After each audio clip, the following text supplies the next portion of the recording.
The ocean is the largest living space on Earth, and 2/3 of it is owned by no one.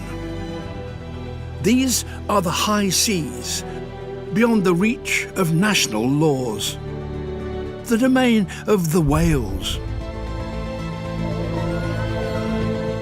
How do you protect a place so vast, so remote, and for which no one is responsible? Well, first, you need to know what needs protecting. The high seas are vast, deep, and dark. The surface layers are home to more familiar creatures: albatross above, fish beneath, tiny krill, and giant whales. Which is the most important to protect? Perhaps it's the plants. Phytoplankton, the microscopic floating plants of the high seas. What they lack in size, they make up for in numbers.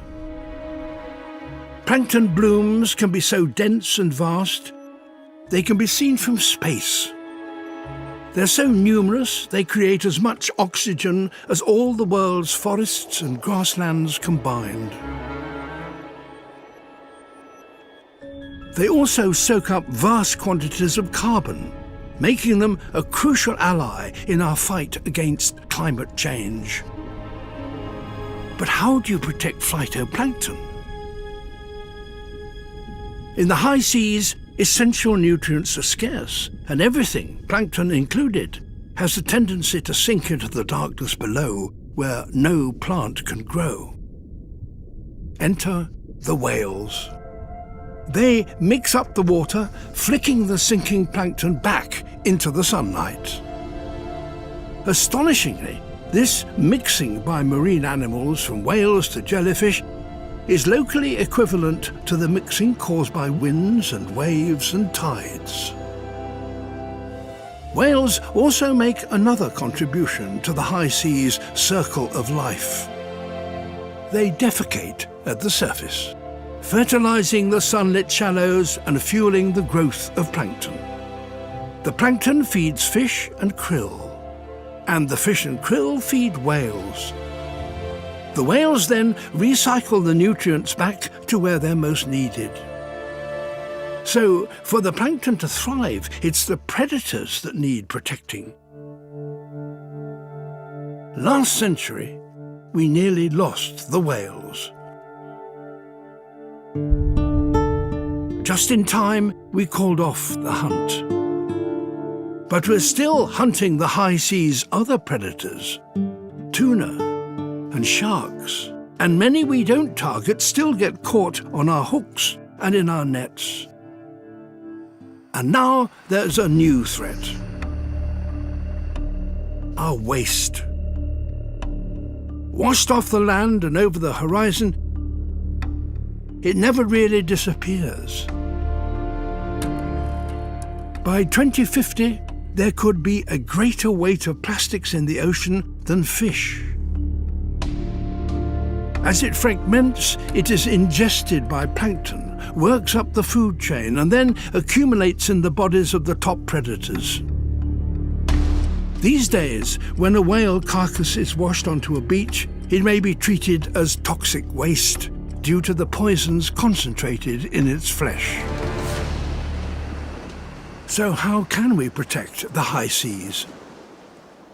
We simply need to better control what we take out and what we put back in. It could be surprisingly easy. Collectively, the fish that are caught in the high seas amount to only 1/10 of what we catch in coastal waters. It's so expensive to fish out here that only a few nations do so, chasing high-value species like tuna. If all the subsidies to these fleets were ended, only a few would be able to turn a profit. That would save thousands of endangered tuna, sharks, turtles, seabirds and dolphins. And that's not all.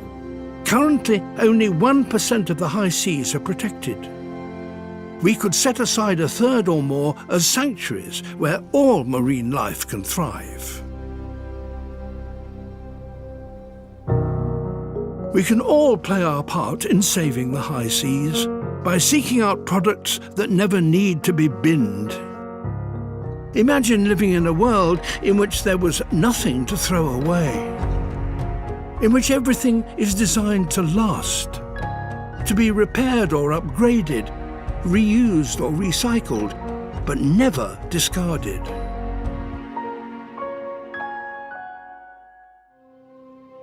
For our high seas, there is hope. Right now, the United Nations are negotiating a brand new treaty to protect all life in the high seas. Such international agreements have worked before.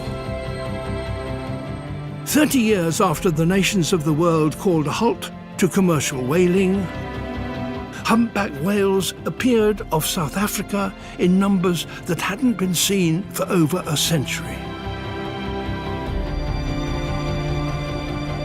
What worked for the whales can work for other life too.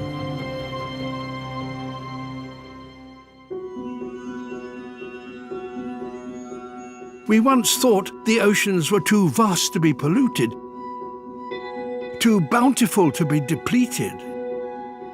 We still act as if the high seas belong to no one.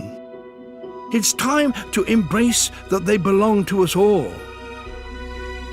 This is our opportunity to restore what we have lost, to protect all the wonders of the high seas, and to choose products fit for a finite planet, for our planet.